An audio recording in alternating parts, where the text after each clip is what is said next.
I see that it has become necessary for me to have an intervention with you, Mr. Putin.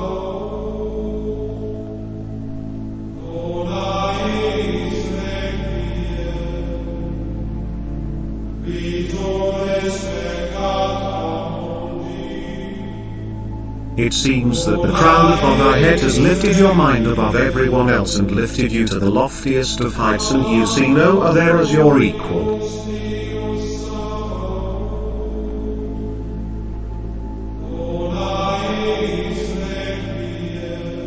Not even the creator of the very ground you stand upon. You should be careful. One thought as you did once. One day the very ground beneath him opened up and swallowed him. It would be tragic to see history repeat itself.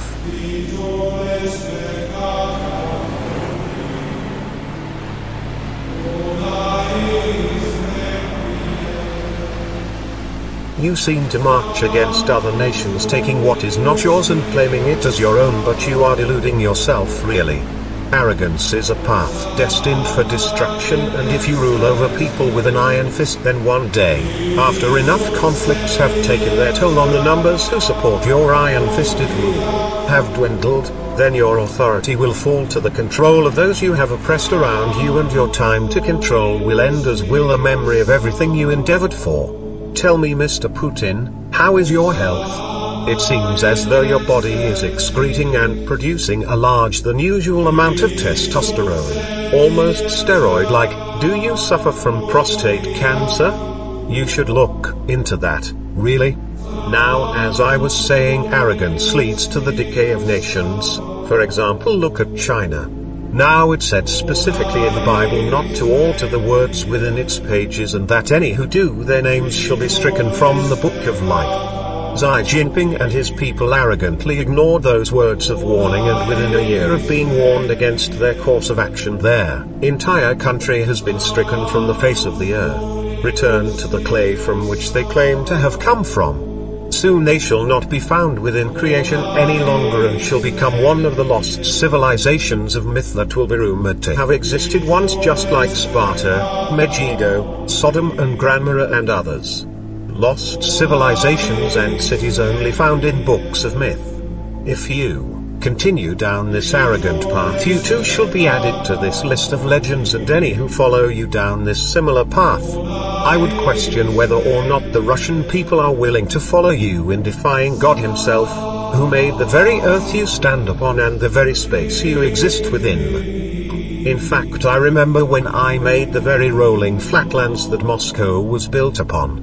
At one point they referred to the entire northern plains of Europe as the barren wastelands on which no life would grow or thrive. Even further back, I remember when I rose the very land from up out the ocean and was divided into two land masses with a large river running right along the ground that would one day raise into mountains and then drop into the basin that Moscow was first built upon and stands upon today. So next time you're thinking of walking around like these lands are yours for the taking, stop and remember whose hands sculpted those lands, and they are not yours to take as you please, especially without even asking or explaining why you need those lands so badly you're willing to risk being turned into a pillar of salt just to have them.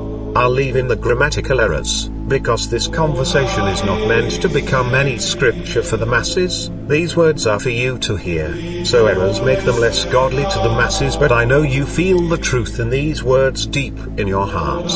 I would turn your hair white, but you leave me lacking any to work with. I could have you sprout hair like a Sasquatch, but I think instead I shall just say that you really should have your prostate checked and leave it at that.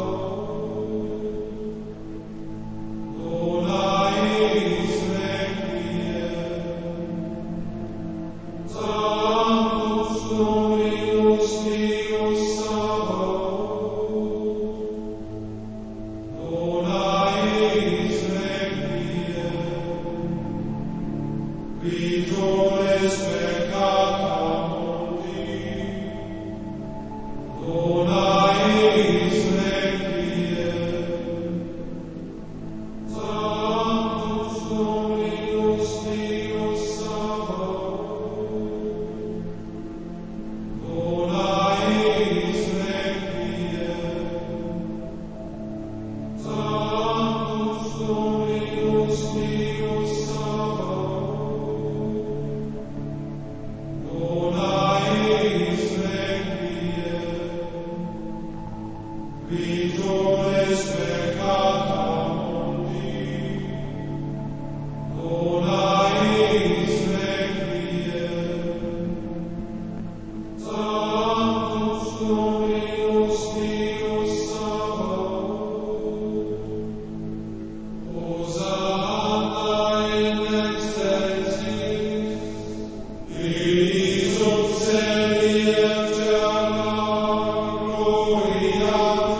I love the smell of napalm in the morning.